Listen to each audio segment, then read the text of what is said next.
Sí, doctor. Ya, voy a avanzar entonces la presentación y me indican si es que pasa o no se ve.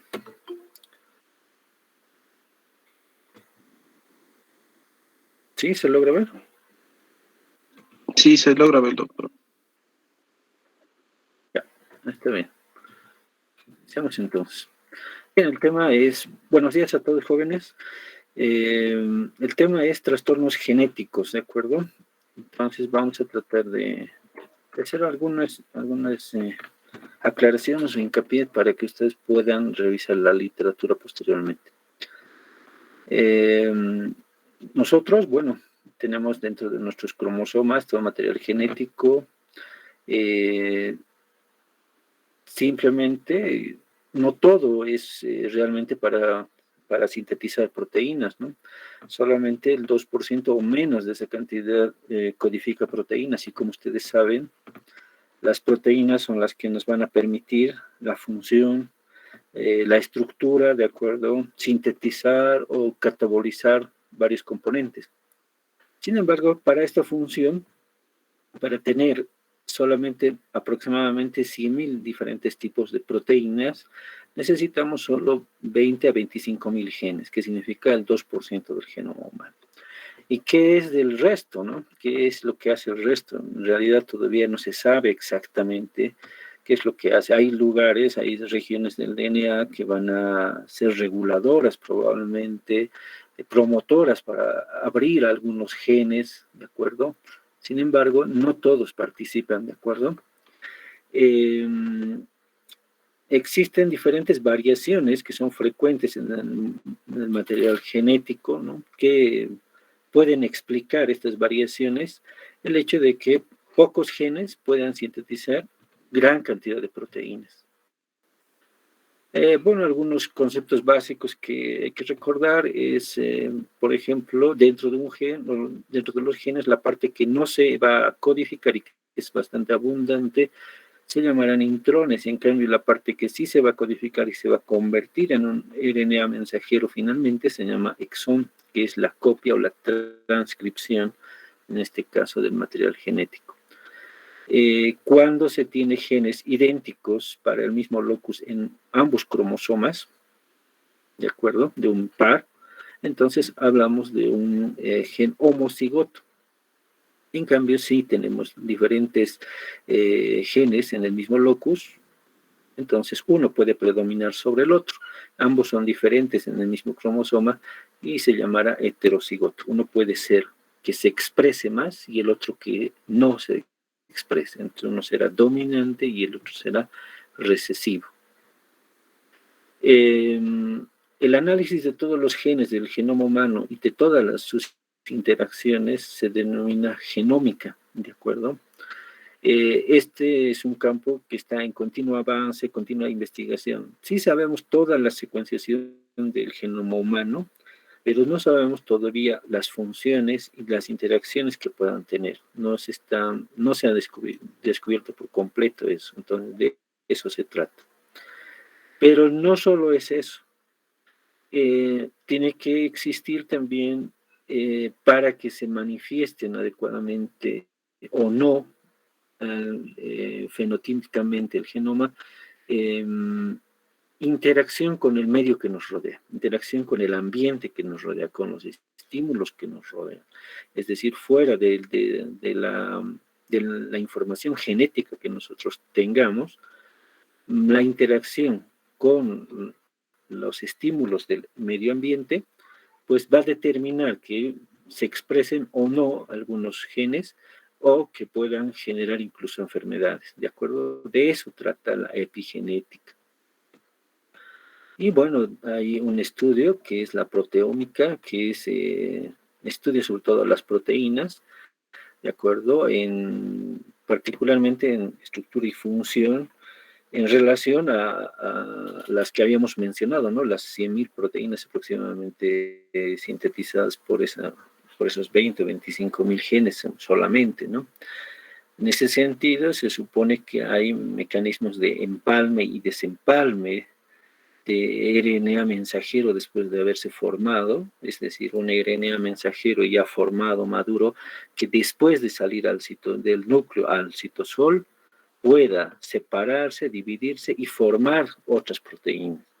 Incluso estas, formar pequeños fragmentos, como aquí mencionan, microRNA mensajeros, que podrían detener algunos lugares y formar entonces proteínas más pequeñas que podrían tener otras funciones. Entonces, o podrían empalmarse también y formar otras proteínas. Se supone que es por eso que esos mecanismos de empalme y desempalme entonces puedan explicar por qué pocos genes pueden sintetizar mayor cantidad de proteínas.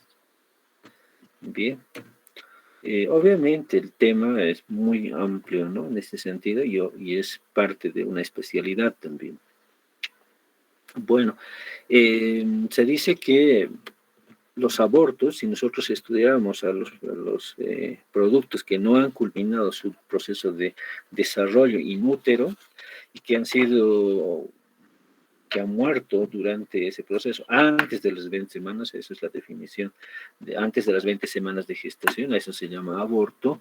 Si estudiáramos a estos, encontraríamos un gran porcentaje de alteraciones cromosómicas en estos pacientes, ¿no? Y solo 1% de los recién nacidos podrían tener alguna alteración cromosómica evidente, que nosotros la podemos ver clínicamente al nacimiento, o que durante los primeros años de adolescencia o niñez, o quizás en la edad adulta puedan manifestarse incluso, ¿de acuerdo? Todos básicamente se deben a un cambio permanente en el material genético que nosotros denominamos mutación. Ahora incluso indican que obviamente tiene que ser este cambio permanente en el material genético detectable y transmisible a las generaciones futuras, es decir, hereditario, ¿no? Bien. Los trastornos genéticos que vamos a estudiar, no vamos a estudiar todos, ¿de acuerdo? Los vamos a clasificar en 3 grandes grupos. Unos van a afectar a un solo gen, ¿de acuerdo? Por eso se llaman monogénicos, y siguen las leyes de Mendel en relación a su transmisión, por eso también se llaman trastornos mendelianos. El gen que se ha afectado es único, ¿de acuerdo? Y tiene la capacidad de cuando se presenta, entonces desarrolla manifestación clínica. Por eso se dice que cuando esa alteración está presente en ese único gen, entonces sí, casi siempre se manifiesta clínicamente. A eso se denomina penetrancia, ¿no? Entonces son altamente penetrantes. ¿Pueden existir entonces mutaciones que no sean evidentes? Sí. En este caso, por la importancia, por la manifestación clínica, entonces se los considera dentro de este grupo. Obviamente predisponen y generan enfermedades por lo que obviamente la alteración se ha hecho manifiesta. Entonces es el primer grupo, trastornos monogénicos o mendelianos. Pueden afectar a proteínas, a enzimas, y si afectan a enzimas, ustedes saben que eso significa que se ha alterado alguna función, algo que debería hacer no lo hace, o lo hace en exceso también, ¿de acuerdo? El otro grupo son los trastornos cromosómicos, ya hablamos como tal de la organización cromosómica del material genético. Puede ser que sean estructurales, es decir, que falte un brazo corto, un brazo largo, que un extremo de un brazo corto se haya transferido a otro cromosoma en su brazo largo, etcétera, ¿no? O pueden ser alteraciones numéricas en los cromosomas. Nosotros tenemos una carga cromosómica diploide, ¿no? Tenemos 2N, que significa 43 pares de cromosomas, digo, 43 cromosomas, 46 cromosomas, 23 pares, perdón, 23 pares de cromosomas, de ellos 22 pares son autosómicos y 2 tenemos sexuales. Entonces, si es que varía esos pares, esos 46 cromosomas, que para nosotros significa 2N y la mitad significaría 1N, entonces hablaríamos de las poliploidías o de las aneuploidías, ¿de acuerdo? Entonces, 2N, 43 cromosomas o 26 cromosomas o 23 pares, para nosotros entonces es lo normal, ¿de acuerdo? Bien, entonces, esas alteraciones cromosómicas, donde hay exceso de cromosomas o donde hay de déficit estructural de los cromosomas. Entonces, habla de, por ejemplo, síndrome de Down, ¿no? Entre otros, síndrome de Klinefelter, por ejemplo. Entonces, de ese grupo de trastornos corresponden a trastornos cromosómicos. El otro gran grupo que los vamos a ir estudiando después, seguramente, a medida que vamos pasando la materia, hablan de los trastornos multigénicos complejos.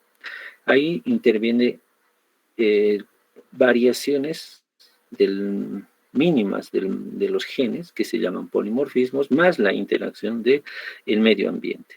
Entonces, por eso, porque intervienen aquí en estas enfermedades múltiples polimorfismos, múltiples variaciones de los genes, heredadas de los progenitores, más la interacción del ambiente, generan recién una enfermedad.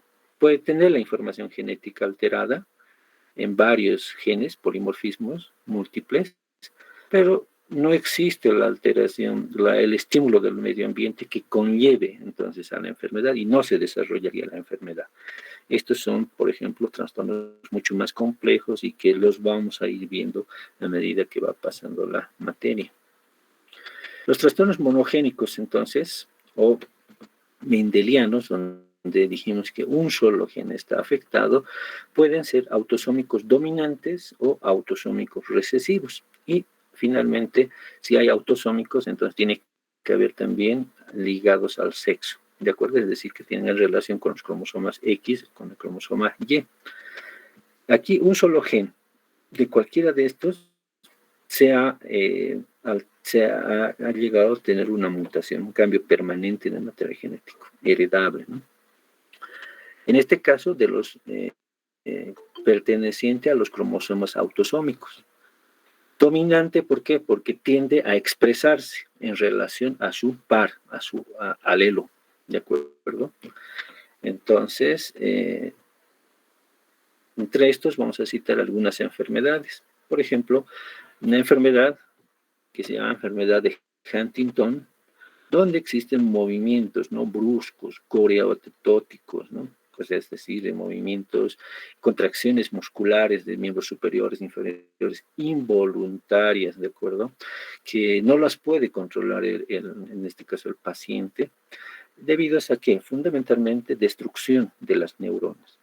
Destrucción de las neuronas, en este caso, puede afectar al núcleo caudado, puede afectar a la corteza cerebral y podamos observar macroscópicamente cómo se observa entonces el cerebro, en este caso, de un paciente con enfermedad de Huntington. ¿A qué se debe? Bueno, a una repetición excesiva de secuencias de material genético. Puede repetirse, indica, de 10 a 28 veces el material genético, puede considerarse normal. Sin embargo, en estos pacientes con enfermedad de Huntington tiende a repetirse mucho más, ¿no? 36 a 120 veces incluso, lo que hace que estas neuronas entren en degeneración rápidamente y obviamente las áreas degeneradas van a sufrir atrofia y la atrofia va a condicionar entonces alteraciones en el control de diferentes áreas. Las áreas que todavía permanecen intactas van a estimularse generando esos movimientos, excesivamente se va a estimular esa área, por ejemplo en este caso áreas motoras de miembros superiores o inferiores generando estas alteraciones. Evidentemente la alteración del intelecto va a estar bastante afectada también, ¿no? El pronóstico de vida obviamente también es malo, ¿no?, de estos pacientes. Otra enfermedad dentro de este mismo grupo de trastornos autosómicos dominantes es la enfermedad llamada neurofibromatosis tipo 2. La neurofibromatosis tipo 2, como indica su nombre, es la presencia de alteración sobre todo neuronal, ¿de acuerdo? Son tumores, neoplasias que aparecen en el sistema nervioso central, puede ser, en el sistema nervioso periférico, como en este caso ustedes pueden observar múltiples nódulos. Antes incluso los preceden unas manchas en la piel, que las van a ver en clínica, que se llaman manchas de café con leche, ¿no? Esas manchas de café con leche preceden a la aparición de los neurofibromas. Cada uno de estos en la piel son neoplasias de fibras de tejido nervioso periférico que forman masas nodulares, en este caso, que sobresalen hacia la superficie de la piel. Entonces, pueden ser tan extensas como en este caso, ¿de acuerdo? Entonces, esas son neurofibromas. Pero no solo aparecen neurofibromas en la periferia, también pueden aparecer y son diagnósticas, por ejemplo, los tumores benignos de las vainas de células de Schwann, de Schwann, ¿no? De el nervio acústico, por ejemplo. Entonces, el nervio acústico, el octavo par, puede tener tumor de células de Schwann, es un schwannoma bilateral, de acuerdo, que va a condicionar en estos pacientes sordera. Eso es diagnóstico clínico de neurofibromatosis. Entonces, cuando se hace el estudio, se trata entonces de un trastorno autosómico dominante, ¿de acuerdo? Entonces, la alteración igual obedece a una alteración en las proteínas que van a favorecer la unión de las neuronas con el tejido conectivo circundante. Entonces, ese es el problema en la neurofibromatosis tipo 2. Otro trastorno autosómico dominante, un solo gen, recuerden que está afectado y ese es el que se expresa, están en los cromosomas autosómicos.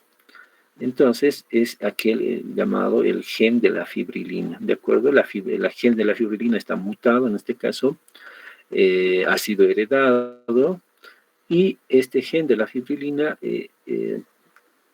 sintetiza una proteína anómala que no va a unirse con otras moléculas y no va a formar unas buenas fibras elásticas, ¿de acuerdo? Entonces, eso va a generar alteración en las fibras elásticas, lo que va a ocasionar, entonces, entre otros casos, dedos bastante largos y delgados, lo que se llama aracnodactilia, ¿de acuerdo?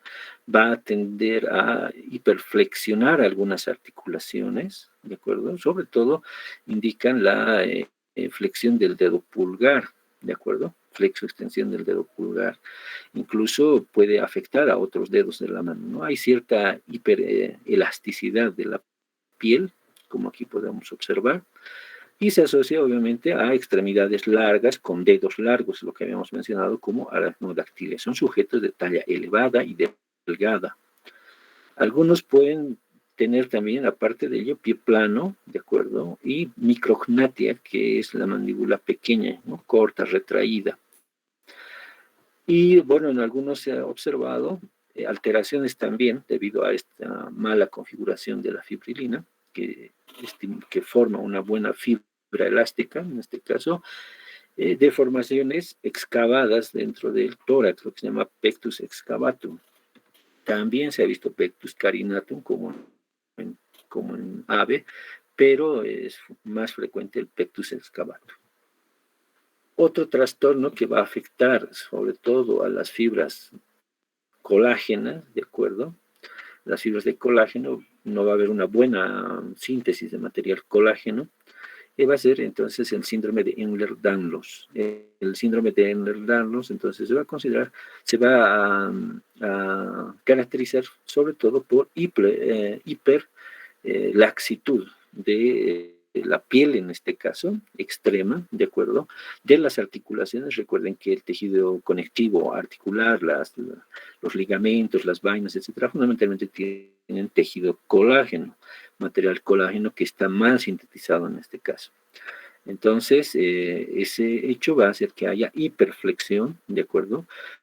De diferentes articulaciones, tanto de la columna, tanto si no es de la columna, de las articulaciones vertebrales, haciendo que contorsiones grotescas en estos pacientes, ¿no? Son los famosos contorsionistas de los circos, incluso en algunos casos. De eso se trata fundamentalmente la enfermedad de Ehlers-Danlos. En estos casos, entonces, también tienden a afectar algunos órganos internos, como sistema vascular, ¿de acuerdo? O sistemas la estructura de los vasos sanguíneos, la estructura de las válvulas auriculoventriculares, etcétera, tiende también a afectarse, lo cual condicionaría complicaciones incluso de la vida de estos pacientes. El último ejemplo de este grupo de trastornos monogénicos, un solo gen afectado, autosómicos dominantes, es el de la hipercolesterolemia familiar. En este hay una alteración en la codificación de los receptores para lipoproteína de baja densidad, LDL, en los hepatocitos, de tal manera que los LDL están aumentados en esta enfermedad, deberían transportar el colesterol desde la periferia hacia el hígado y metabolizarlos en el hígado. Al no existir este receptor adecuadamente conformado, entonces no pueden los LDL, las lipoproteínas de baja densidad, transportar y dejar el colesterol dentro de los hepatocitos, de tal manera que existe colesterol elevado en sangre. La hipercolesterolemia familiar, entonces, es eso. Es un trastorno hereditario, hay un gen que codifica el receptor para LDL que está alterado, y por consecuencia tienden desde edades tempranas a tener aumento de colesterol, hipercolesterolemia en sangre. Ese aumento de colesterol va a condicionar diferentes manifestaciones clínicas que nos van a llamar la atención a nosotros como médicos. Entre ellos, por ejemplo, será la formación de estas masas subcutáneas amarillentas, ¿de acuerdo?, en diferentes lugares, que se llaman santomas. Santos hace referencia a amarillo, ¿no? Amarillento, masas de grasa fundamentalmente. Entonces, estos cúmulos de grasa debajo de la piel, obviamente dentro de los fagocitos, de colesterol en este caso, van a estar ubicados en diferentes posiciones. Incluso pueden estar engrosando, puede haber santomas, en este caso se van a llamar santomas cutáneos, porque están debajo de la piel, en diferentes localizaciones. Pero podemos observarlos también dentro de los tendones, y se van a llamar santomas tendinosos. Observen cómo en estas dos figuras el tendón de Aquiles se ve bastante engrosado. Debería ser delgado, ¿de acuerdo? Expresando solamente o detallando la figura del tendón de Aquiles, desde su inserción hacia el músculo, ¿no? Pero podemos ver un tendón de Aquiles bastante engrosado, debido a que dentro de él existen entonces células de colesterol dentro de los macrófagos. Entonces es un santoma articular, santomas cutáneos, santomas articulares. Pueden haber también estas imágenes en la córnea llamadas arco corneal, ¿no? Que son arcos o semicírculos, ¿de acuerdo? Que varían, que tienen una tonalidad más pálida en relación al resto de la córnea. Observen en esta imagen, igual hay un arco ahí, un semicírculo, que es más pálido que el resto. Entonces, eso se llaman arcos corneales. Es básicamente depósito de colesterol en la córnea, ¿de acuerdo? Arcos corneales, santomas cutáneos, santomas tendinosos, entonces es parte de la hipercolesterolemia familiar. Tanto colesterol existe que van a formar placas de grasa, placas ateromatosas tempranas en la aorta, en las coronarias probablemente. Entonces vamos a tener aquí una arteria normal y una arteria llena en su pared, en la íntima, llena de colesterol, llena de grasa, lo cual va a obstruir y va a generar infarto de miocardio antes de los 20 años de edad. Entonces, es decir, necrosis isquémica en el corazón, obviamente con posibilidad de pérdida de la vida en estos pacientes en temprana edad. Va a haber aterosclerosis de la aorta y, bueno, va a haber bastantes alteraciones, no solo de la aorta, ¿no? Arterias renales, arterias cerebrales, lo que va a condicionar el estado de salud de los pacientes. Bien. Pasemos entonces a los siguientes trastornos monogénicos autosómicos recesivos en este caso. Seguimos igual. Aquí una alteración de un solo gen, igual dentro de los cromosomas autosómicos, y en este caso que tienden a expresarse con menos frecuencia, ¿de acuerdo? Que en relación a los dominantes. Estos trastornos autosómicos recesivos tienden a afectar fundamentalmente a proteínas funcionales o a enzimas. En cambio, los trastornos autosómicos dominantes tienden a afectar a proteínas estructurales, como habíamos observado, ¿no? Moléculas de fibrilina, si no es la fibrilina es el colágeno, ¿de acuerdo? Pero más frecuentemente hace relación, en este caso, a los autosómicos recesivos, fundamentalmente a aquellas moléculas o proteínas funcionales. Un ejemplo clásico de trastorno monogénico o mendeliano autosómico recesivo corresponde a la fibrosis quística. ¿De qué trata el trastorno? Bueno, normalmente existe un intercambio en los epitelios de las glándulas sudoríparas, de las glándulas de la vía respiratoria, del tracto digestivo, del hígado, del páncreas. A nivel glandular, en nuestros epitelios existen transportadores de sodio y de cloro, ¿de acuerdo? Un transportador de cloro que se llama regulador transmembrana de la fibrosis quística, ¿de acuerdo? Porque se los ha identificado tras estudiar estas enfermedades. Entonces, controla el flujo de cloro hacia el interior de las células. Entonces, en la fibrosis quística se ha observado que no existe este transportador, este regulador de cloro, de tal manera que no puede entonces regularse el ingreso de cloro, por ende no puede atraer suficiente cantidad de soluto, en este caso de cloro, favoreciendo entonces secreciones espesas, densas, con poca cantidad de agua, ¿de acuerdo? Entonces, estas glándulas forman secreciones densas y espesas, básicamente. Esas secreciones densas y espesas, al no poder vaciar su contenido fácilmente, tienden a dilatar algunos conductos. De ahí el nombre de quiste, ¿no? De fibrosis quística. Fibrosis luego se va a asociar a que a rotura de estas áreas dilatadas y obviamente inflamación y fibrosis posterior. Va a afectarse varios órganos, pulmones fundamentalmente, la fibrosis quística que va a afectar los pulmones, va a ser masas de tejido, de material mucoide dentro de los sacos alveolares, dentro de los conductos alveolares, y lo que va a condicionar una obstrucción al paso de aire, va a ser una enfermedad pulmonar obstructiva crónica, EPOC, ¿de acuerdo? El paciente no va a poder ventilar bien, va a manejar bajos niveles de oxígeno y niveles elevados de CO2. En edades tempranas, esa hipoxemia va a condicionar entonces manifestaciones clínicas, como podemos observar aquí en este paciente, ¿no? Una de las manifestaciones clínicas de la hipoxemia crónica es la formación de los dedos en palillos de tambor, como podemos observar aquí, ¿de acuerdo? Entonces se ha asociado a hipoxemia crónica. EPOC, ¿no? Puede afectarse la glándula pancreática, dijimos, y en este caso puede asociarse a pancreatitis aguda. Los pacientes con fibrosis quística pueden hacer obstrucción de su flujo y obviamente pancreatitis aguda. Puede haber afectaciones hepáticas, ¿de acuerdo? Puede cursar con obstrucción igual del drenaje mucoso de los senos paranasales, lo cual va a condicionar sobreinfección y cuadros de sinusitis a repetición. ¿De acuerdo?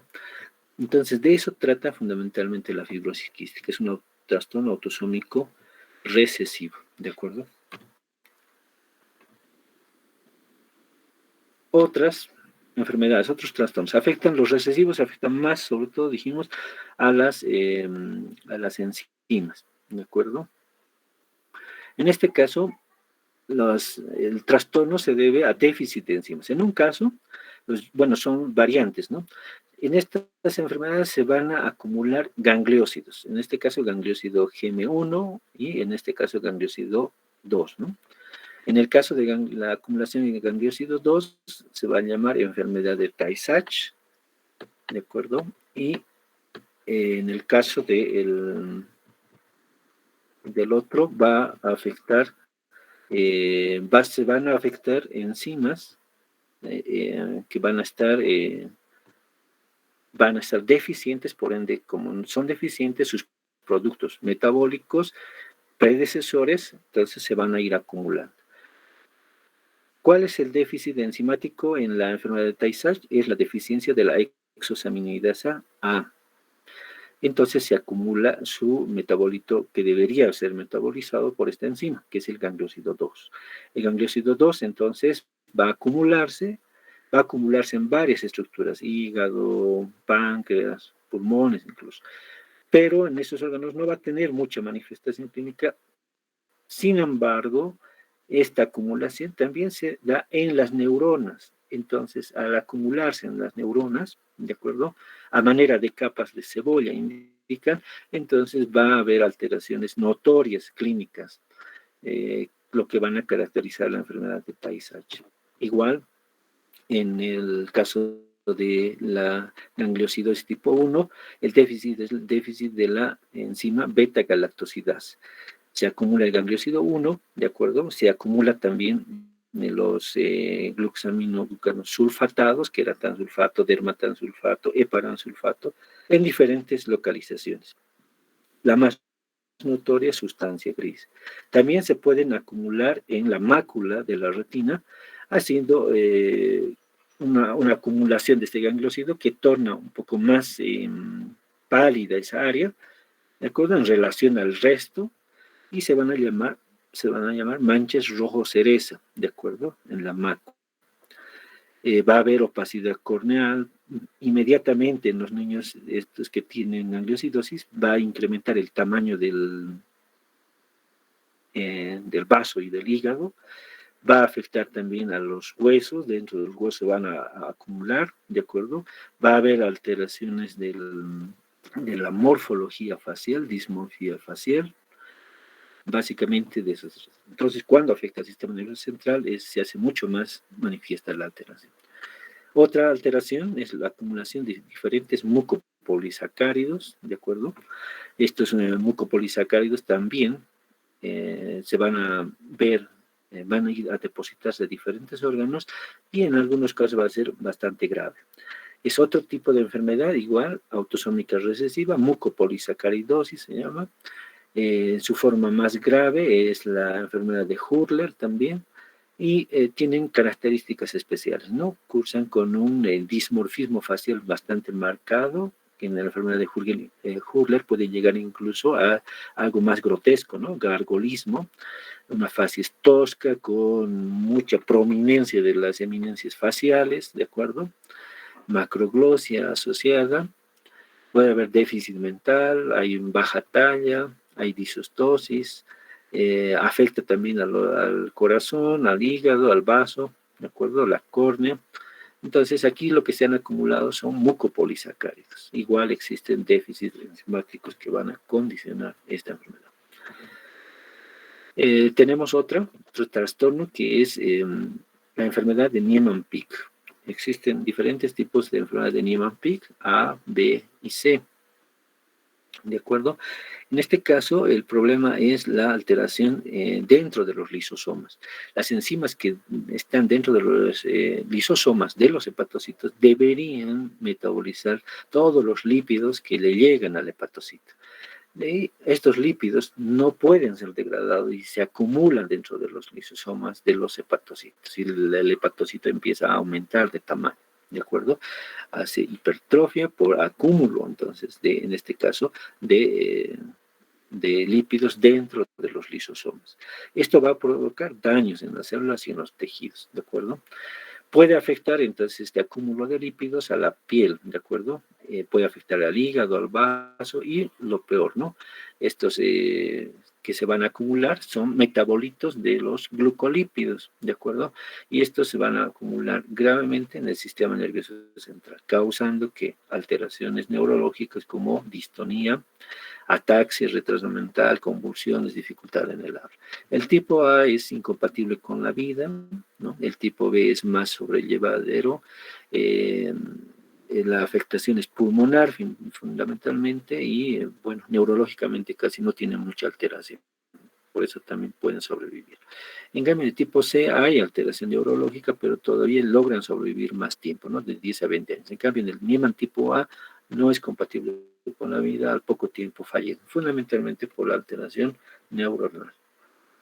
Finalmente, dentro de este grupo de trastornos autosómicos recesivos, la mayoría, si se han dado cuenta, son trastornos enzimáticos, genes que codifican enzimas y que no pueden entonces cumplir la función. Al no cumplir la función, se acumula el metabolito, el cual debería ser metabolizado.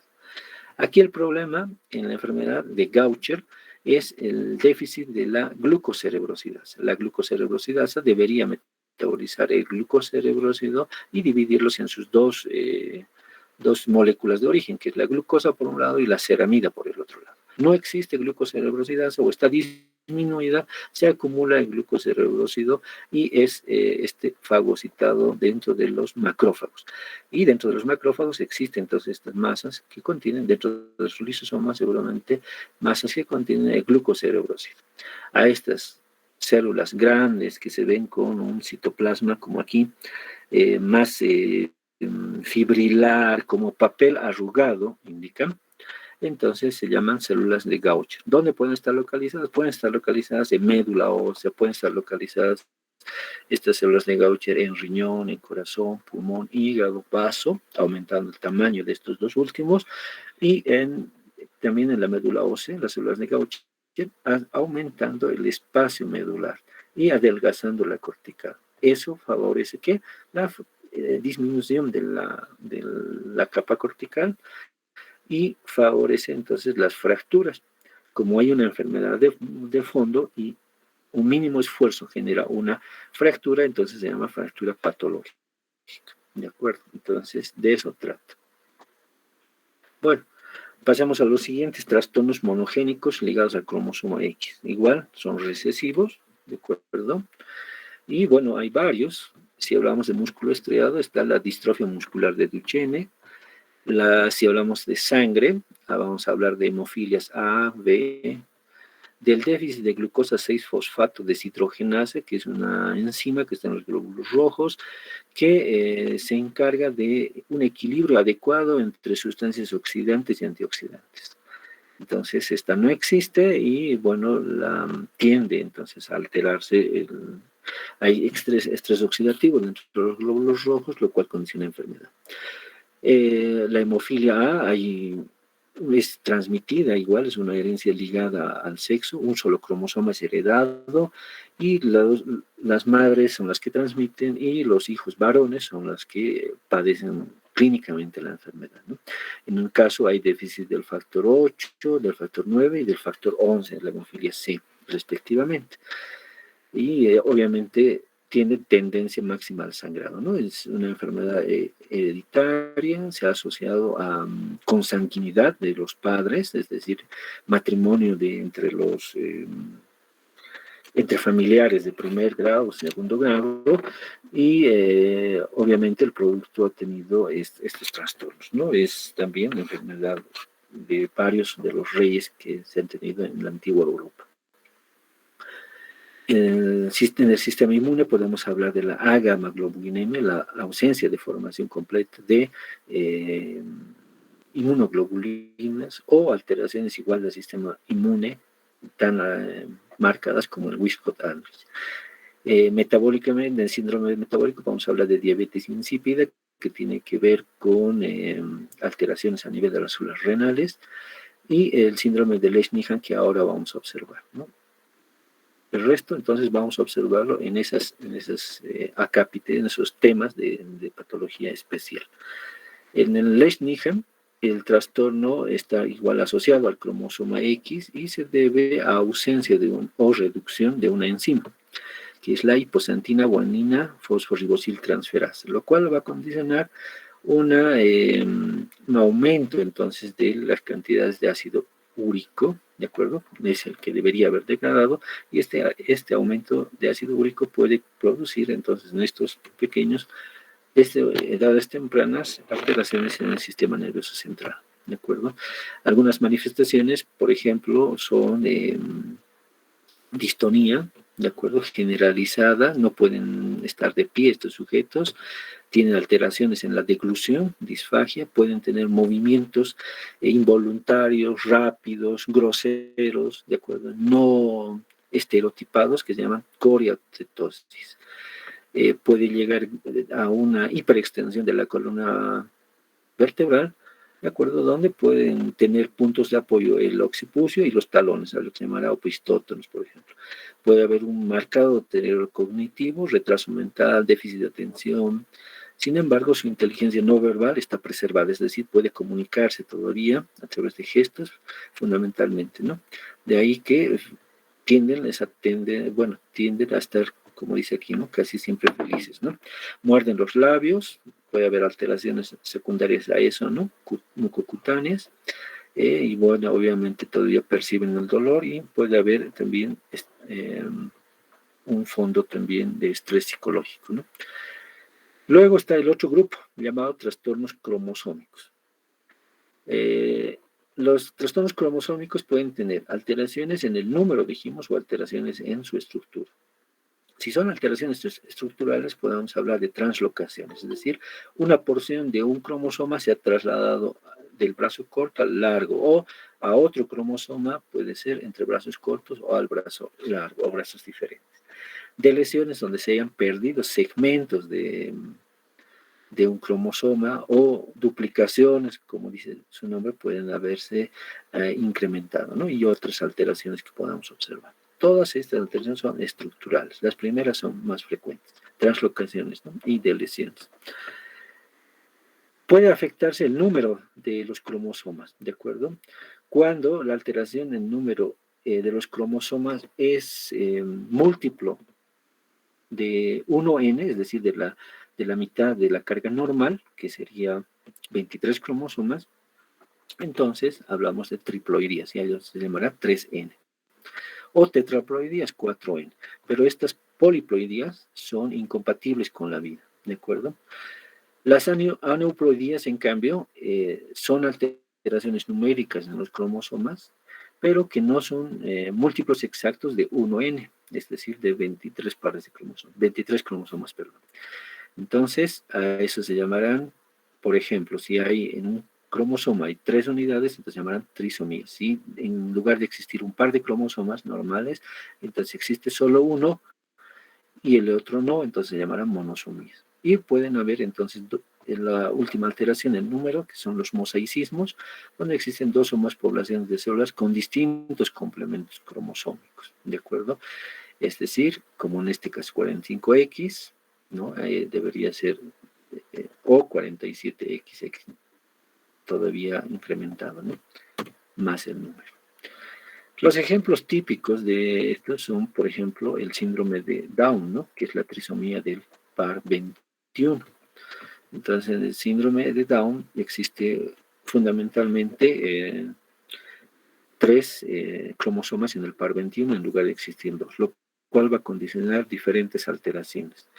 Se asocia a madres gestantes a muy temprana edad o más allá de los 45 años. Entonces, es más frecuente, ¿no? Se está indicando que sí o sí va a haber relación con el Down, pero es más frecuente en esas edades, ¿no? O embarazos más tempranos o embarazos más allá de los 45 años. En el síndrome de Down pueden existir entonces distintas alteraciones, ¿no? Una de las alteraciones más llamativas, aunque no definitiva, puede ser el pliegue palmar transverso único, ¿no? O pueden ser, por ejemplo, las hendiduras palpebrales oblicuas, la facies aplanada, ¿no? El perfil aplanado, la cara que parece más aplanada cuando se los ve de perfil, ¿de acuerdo? El pie plano pueden ser, el epicanto también, que es un pliegue que está en la comisura palpebral interna, ¿de acuerdo? Que es excesivo. Después pueden existir las manchas de Brushfield, como otras alteraciones en la morfología de los pabellones auriculares, lo clásico, ¿no? Nariz sencilla de montar, el cuello corto, ancho, también es característico, cara redondeada, ¿bien? Entonces son las más características. Otra alteración que es la trisomía del par 18, igual 3 cromosomas en el cromosoma 18, más grave, ¿no? Es el síndrome de Edwards, ¿no? En este caso hay diferentes alteraciones. El occipucio está bastante prominente en este caso, ¿de acuerdo? Hay dolicocefalia, puede ser más alargado o puede ser pequeño, en algunos casos microcefalia. Retraso mental está asociado. Hay mayor espacio entre los ejes visuales. Los pabellones auriculares pueden estar con implantación baja. Maxilar inferior puede estar más retraído, micrognatio pues, o menos desarrollado en este caso. Pueden existir alteraciones, igual que en el Down, ¿de acuerdo? En el Down pueden existir bastantes alteraciones cardíacas, igual que en el Edward. Aparte de eso, en el Down, no, me olvidaba decir que son más, si sobreviven más tiempo, tienen más predisposición a hacer leucemias, ¿de acuerdo? Leucemias agudas en estos casos, y lo cual puede llevar también a la muerte. Hay alteraciones cardíacas en el síndrome de Edwards, ¿de acuerdo? Una característica interesante es los pies en mecedora o pies equinos en el síndrome de Edwards. La otra trisomía, todos estos tres que estamos mencionando, Down, Edwards y Patau, la trisomía corresponden a cromosomas autosómicos. En este caso, en el síndrome de Patau, es la trisomía del 13, ¿no? En el síndrome de Patau, una característica es la alteración facial y fundamentalmente es la presencia de labio leporino, puede ser unio bilateral, y asociado a paladar hendido, ¿no? Ambos, el labio y el paladar están afectados. Y la otra característica importante es la polidactilia, tanto de manos o de pies, característico, ¿no? Y otras alteraciones más del síndrome de Patau pueden ser, por ejemplo, los colobomas, ¿no? Esta hendidura que aparece en el iris. Implantación baja de las orejas, discapacidad intelectual severa, defectos en la configuración del cuero cabelludo, como podemos observar aquí, con convulsiones, pliegue palmar único, algo parecido a lo del Down, microcefalia, micrognatia, en algunos casos hay una tendencia a fusionar ambos globos oculares, a lo cual se llamará ciclopía, por ejemplo, ¿no? Y bueno, cuando afectan a los cromosomas sexuales podemos observar, por ejemplo, dos trastornos, ¿no? El síndrome de Klinefelter y el síndrome de Turner, como los más representativos. El síndrome de Klinefelter característicamente tiene el siguiente cariotipo, ¿no? Que es obviamente pregunta de examen, ¿no? 47XXY, ¿no? Esa es la característica del síndrome de Klinefelter, generalmente, ¿no? Un gran porcentaje de los casos.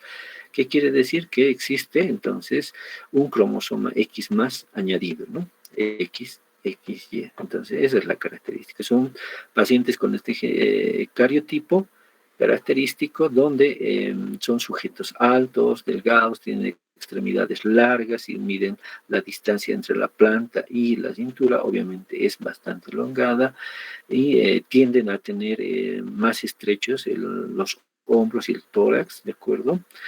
Y una característica importante es el poco desarrollo de los órganos sexuales masculinos o llamado hipogonadismo. Obviamente el órgano copulador también está reducido de tamaño, pueden estar asociados a retraso mental en estos pacientes.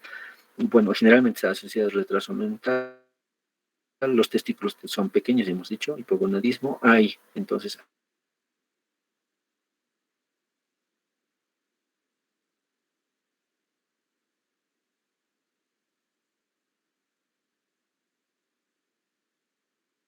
eunucoide, ¿no?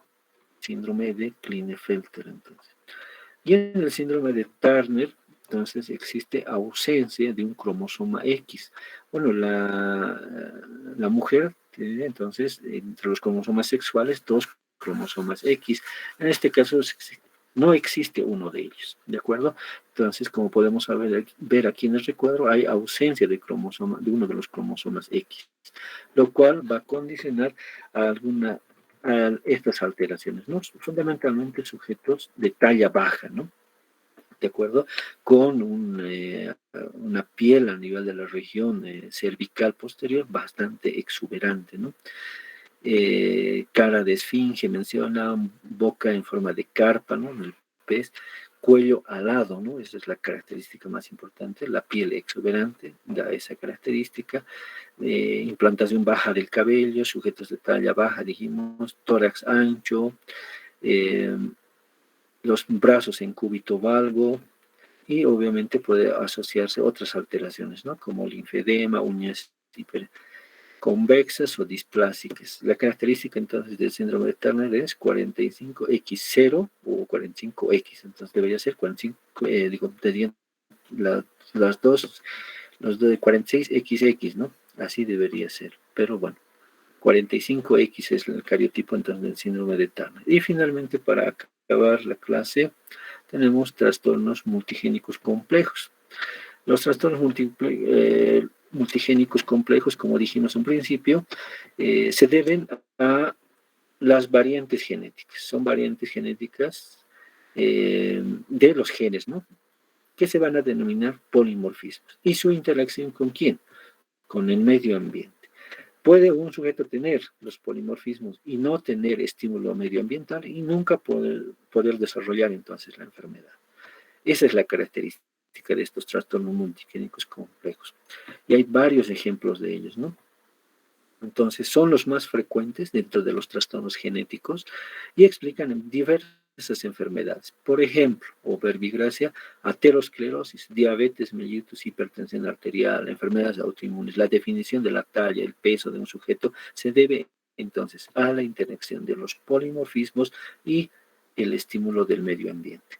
Entonces, sin la acción del medio ambiente, de drogas, de sustancias, de presiones, etcétera, no se va a desarrollar, de alimentos, no se va a desarrollar estas enfermedades, pese a que tengan las variantes genéticas, las distintas variantes genéticas que puedan heredar de sus progenitores. Cada polimorfismo aumenta el riesgo de enfermedad, ¿no? Son enfermedades estas que hemos mencionado que tienen múltiples polimorfismos y todas ellas pueden predisponer a la enfermedad, pero nuevamente es necesario el estímulo del medio ambiente. Varios polimorfismos hacen una enfermedad multigénica o poligénica, bueno, eso es parte de la definición, ¿no? Y también se llaman a la interacción de estos polimorfismos y el medio ambiente enfermedad multifactorial, ¿no? Como son estas, diabetes mellitus de la tipo, ¿no? Que está ocasionando gran morbilidad y mortalidad en los pacientes. Bien, jóvenes, hasta ahí entonces la clase. Se ha tratado de hacer un resumen más conciso de todo el material que se tiene. Y bueno, obviamente este va a ser motivo de examen, ¿no? En la fecha indicada. Bien, jóvenes, hasta ahí entonces la clase. Si hay alguna duda en relación a lo explicado, entonces tal vez sí se pueda salvar esa situación. Si no, entonces nos estaríamos viendo en la siguiente clase.